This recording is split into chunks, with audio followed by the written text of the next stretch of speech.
Salut à tous. Salut. Salut Renaud. Alors là on va essayer. J'ai besoin de toi précisément parce que là on va tester un truc qui s'appelle la Slate de la société ISKN et c'est une sorte de tablette en fait qui sert à numériser des tracés analogiques donc faits sur feuille de papier, un peu comme la Spark de Wacom qu'on avait testé avant, la Bamboo Spark. Sauf que celle-ci est plus orientée dessin et vu que moi je sais pas dessiner et que toi tu sais un peu mieux dessiner que moi en tout cas voilà. On a vu ça. C'est ça. D'ailleurs j'ai eu quelques critiques à l'époque du test de la Bamboo donc c'est pour ça que j'ai pris un vrai dessinateur cette fois. Alors rapidement le topo, ISKN pardon, c'est une société grenobloise, une start-up qui a 5 ans. Ils sont spécialisés donc dans la gestion notamment des champs magnétiques qu'ils utilisent pour cette tablette-là et ils nous proposent ce produit-là donc qui est tout récent. Alors en gros là on voit c'est une tablette qui fait la taille à peu près d'un iPad. Voilà, c'est un iPad Air, c'est un poil plus gros. C'est tout simple, on a une zone ici au format A5 qui est la zone active, donc c'est celle où derrière laquelle on a les magnétomètres. Qui vont réagir, magnétomètres qui vont réagir avec le champ magnétique émis par cette petite bague qui est en fait tout simplement un aimant. Donc l'aimant émet son champ magnétique et les magnétomètres captent, décèlent, détectent ce champ magnétique et notamment l'inclinaison aussi. Sachant que les bagues, tu m'avais dit tu peux les mettre sur les stylos que tu veux. Là celle-ci elle est fixée sur celui-là. Alors ça c'est le stylo qui est vendu avec la tablette effectivement. Donc là on peut pas faire autre chose que utiliser ce stylo bille. Par contre on peut acheter The Ring. Et après tu la mets sur ton crayon papier fétiche. Voilà. En fait c'est la même bague, c'est le même anneau, c'est le même aimant, sauf qu'on a deux anneaux en caoutchouc pour la maintenir fermement et donc on peut la mettre sur un crayon papier, sur un feutre, sur une gomme stylo, sur un pinceau, tout ce qu'on veut en fait. Donc comme ça pour l'instant c'est plutôt sexy quoi, c'est plutôt intéressant. C'est assez intéressant, le concept est assez plaisant. Bon voilà, après pour finir le tour, on a juste une petite carte micro SD sur le dessus pour numériser, enregistrer des dessins numérisés sur la tablette quand on n'a pas l'iPad à côté. Et puis sur le côté, voilà, un petit bouton pour allumer, un petit bouton pour faire un nouveau dessin et un bouton pour faire un nouveau calque parce que donc la tablette gère les calques. Ouais, mais ça c'est toi qui maîtrises la technique. Je vais te mettre. Alors ça marche uniquement sur iPad pour l'instant, bientôt plus tard PC Mac et plus tard encore Android. Pour l'instant c'est iPad. Alors ce qu'il y a de bien déjà sur ce produit-là par rapport à la Wacom Spark, c'est que là on peut utiliser des feuilles volantes. Donc là, on a coupé des feuilles A4 en 2 pour faire du A5. Voilà, on a les petits clips.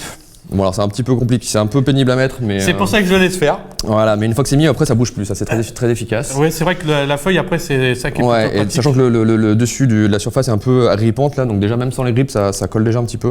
Et du coup, j'ai une question bête, mais est-ce que tu sais s'ils font des formats A4 ? Non. Non, c'est vraiment que A5. C'est leur premier produit pour l'instant. Donc du coup, on dessine plutôt... Pour l'instant, faut faire avec. Non mais. Donc une fois qu'on l'a allumé, on a la petite LED bleue qui s'allume sur le côté, qui veut dire que la Slate est bien appairée avec l'iPad. Alors sur l'iPad, on télécharge préalablement l'application qui s'appelle Image Ink. Application qui, alors si on peut voir un petit peu sur l'écran, sur la caméra, si Clément se réveille. Merci Clem.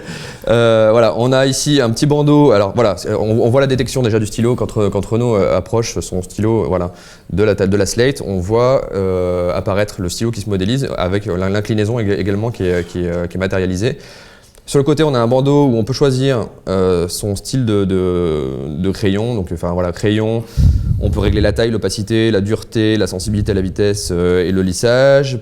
Pareil pour le stylo à billes, le calame, donc c'est une sorte de feutre biseau, le feutre classique, l'aérosol, le pinceau et la gomme. Alors là, je t'ai changé. C'est bien parce que tu m'as. Je t'ai changé de truc encore. Ouais, mais c'est pas grave, comme ça je dessinais en même temps, tu vois. Et dans tous les cas, on a aussi, on peut changer bien sûr la couleur. Donc tu veux que je te mette quoi? Je te mets Non, le stylo bille ou crayon papier comme tu veux.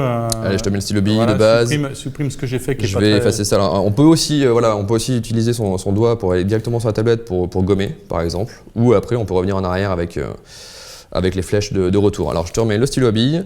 Alors l'inconvénient en fait c'est que tu es obligé, tu fais plusieurs manipulations, tu choisis d'abord sur la tablette, après tu reviens sur le... Quand on est tout seul, ce qui est plutôt le cas j'imagine généralement, l'inconvénient c'est qu'il faut jongler entre je dessine avec mon stylo sur ma feuille et je change, il faut jongler entre les réglages d'un côté et attends regarde on va faire une nouvelle page pour être sûr d'être bien. Ok, papier ordinaire, c'est parti. Voilà Renaud, tu peux y aller. Alors l'intérêt, en fait, moi ce que j'avais pas mal apprécié, c'est le fait qu'on puisse vraiment dessiner avec un crayon sur une feuille de papier par rapport à ce que tu m'avais présenté la dernière fois. Là, c'est vraiment la grosse différence pour moi.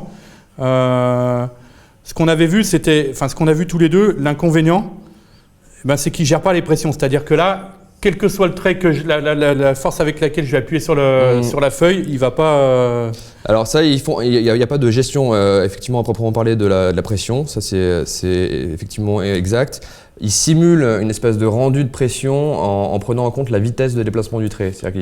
Ouais, c'est technique. C'est un peu technique, mais voilà, on peut doser. On a vu ce petit paramètre tout à l'heure là, quand je faisais défiler les différents outils de tracé. On a un paramètre de vitesse de déplacement qui lui va en gros essayer d'interpréter, plus tu te déplaces vite, plus il va faire un trait léger, plus tu te déplaces lentement, plus il va faire un trait épais.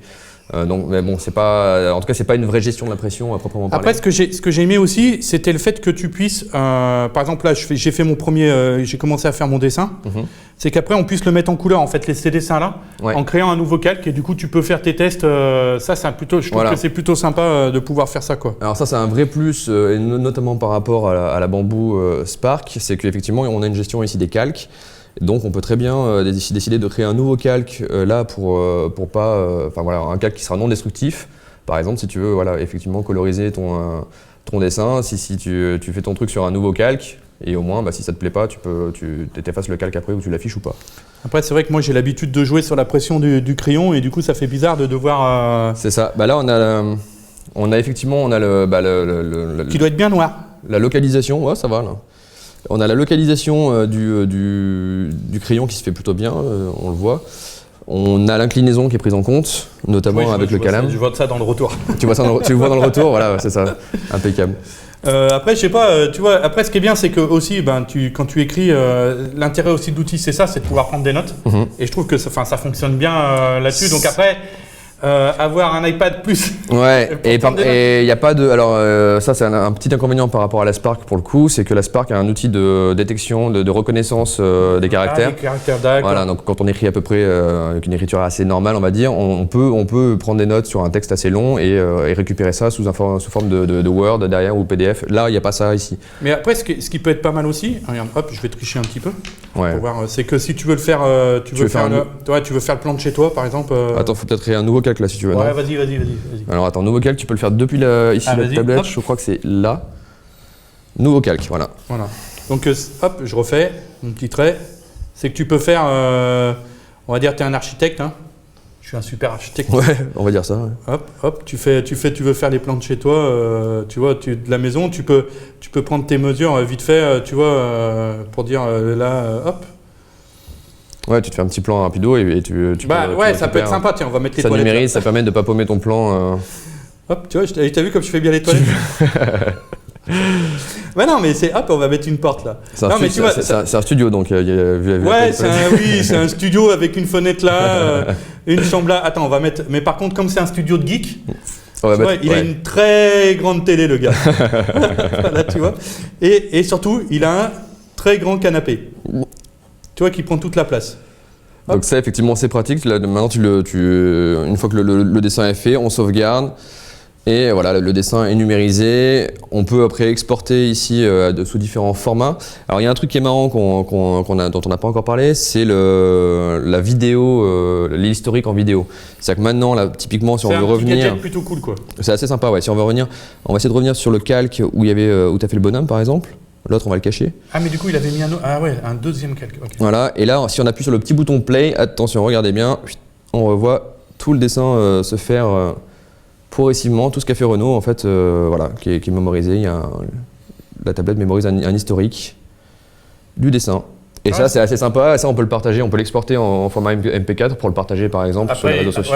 Quand tu dessines bien et tout, mais c'est vrai que c'est un petit côté cool. Et surtout, ce que tu disais tout à l'heure, moi, ce que je trouve cool, c'est que tu n'es pas obligé de trimballer ton iPad ou cette tablette-là, parce que tu disais qu'elle enregistre les dessins. Alors, elle enregistre. Alors, par contre, c'est vrai, quand on n'a pas de retour visuel, c'est un peu problématique. Ouais, mais t'as la feuille. Alors là, on a essayé de le reproduire tout à l'heure. Pour le coup, ça n'a pas marché. Mais effectivement, on a des problèmes de détection des fois. On a vu que… Pas aujourd'hui. Pas aujourd'hui. Aujourd'hui, ça s'est bien passé. Mais on a déjà vu par le passé, en utilisant le produit, que parfois, soit la tablette ne détectait pas le stylo, soit à l'inverse, elle le détectait avant même et elle commençait à faire un tracé avant même que la mine touche le papier. Donc voilà, souvent il faut l'éteindre, la rallumer, refaire un nouveau dessin et ça marche. Alors le problème c'est que quand t'as pas l'écran pour contrôler, c'est que tu sais pas si ça marche bien ou pas. Après ce qui est plutôt cool, c'est qu'au début on pensait que c'était parce que je posais la main dessus. Oui, et il y avait des problèmes de détection, mais du tout, c'est pas du tout lié à ça. Non, c'est pas du tout lié à ça. C'est plutôt les.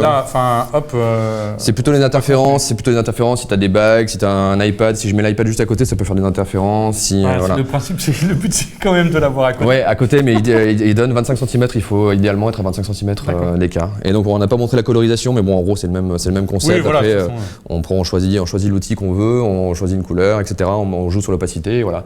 Donc c'est un petit produit qui est quand même assez sympathique malgré tout. Qui est une chose importante, voilà, c'est ce que j'allais te demander. 159 €. Alors c'est pas donné quand même, sachant que c'est pas 159 €, c'est le même prix que la Spark, la Bamboo Spark de Wacom. Mais bon, là, la Bamboo Spark, on a quand même un folio qui est quand même assez bien fini, dans lequel on peut ranger des choses dedans. Voilà, c'est un peu plus. Mais du coup, une fois que tu as fini ton bloc-notes, t'es un peu coincé. Il faut racheter des bloc-notes, ouais. Alors que là. Là, tu peux faire avec des feuilles volantes, c'est cool. Et puis surtout, tu peux retourner ta feuille, tu peux reprendre ton dessin. Non, c'est un tout petit peu plus. Enfin, c'est peut-être un tout petit peu plus cher que le prix idéal, à mon sens. Et surtout, le problème, c'est pas tant ce prix-là. Le problème, c'est que je trouve qu'il devrait fournir avec le. Exactement, avec la bague directement. Ouais, une bague additionnelle en plus, celle qui vendent en option à 20 €, je crois quand même. Il devrait en fournir au moins une, histoire de pouvoir mettre cette bague-là sur un petit crayon papier pour pouvoir varier un peu les plaisirs. Parce que là, c'est bon, le stylo bis c'est sympa, mais par rapport aux fonctionnalités de l'application sur la tablette, c'est un peu. Puis surtout, comment tu fais si tu veux changer la mine de celui-là, ils te les vendent aussi? Il doit pouvoir s'ouvrir, je sais pas, ça je t'avoue. Ah ouais, tu vois? J'ai même pas regardé. Ah, il y a des questions pièges qui tu vois. Je voulais pas le casser. C'est en direct, on n'a pas préparé le truc, mais voilà, c'est. Ouais, mais du coup, il faut retrouver. Ah ouais, c'est standard. C'est une mine super standard, c'est une mine de bic complètement classique. Parfait. Donc aucun problème. Tant mieux. Donc voilà, c'est un prix un petit peu, peut-être un tout petit peu costaud, mais bon, en même temps, il n'y a pas beaucoup d'alternatives sur le marché et pour du dessin, c'est plutôt bien. Exactement. Voilà ce qu'on pouvait vous dire de la Slate de ISKN. Allez, salut! À bientôt!